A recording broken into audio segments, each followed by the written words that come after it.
Nakon što je linija obrane u zaleđu popustila, jugoslavenska armija poslije osvajanja Murvice i Crnoga, te dolaskom u Musapstan, Brdo Križ i Bokanjac, početkom listopada 1991. napala Zadar. Neprijatelj je svom silinom iz svih uporišta i smjerova, te iz svih oružja počeo razarati taj grad. Opkoljeni s morske strane, Zadar je bio na udaru jugobrodova i zrakoplova, te snajperista i pete kolone u samom gradu.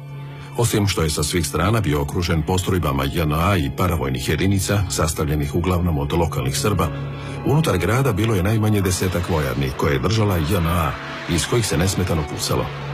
Stanovništvo je bilo u podrumima i skloništima, a Zadar se našao potpuno izoliran od ostatka Hrvatske, bez ikakve prometne ili telefonske veze. Niti izvana se nije mogla očekivati pomoć.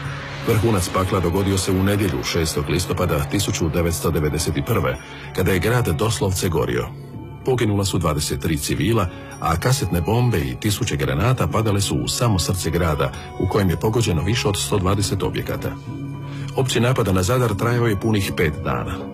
Tenkovi iz Kninskog, Banjalučkog i Mostarskog korpusa JNA pokušali su iz 9 pravaca ući u grad, u kojem je bilo dosta oficira JNA i njihovih obitelji, te deblokirati vojarne. Zadar se teško branio jer je nedostajalo naoružanja.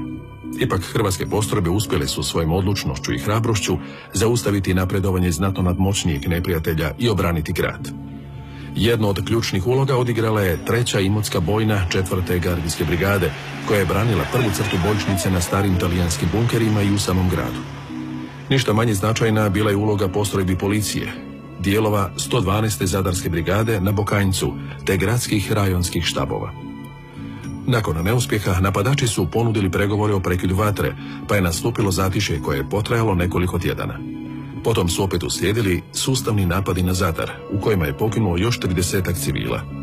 Ipak, uspostavljena je crta bojišnice ostala nepromijenjena sve do akcije Maslenica 1993. godine.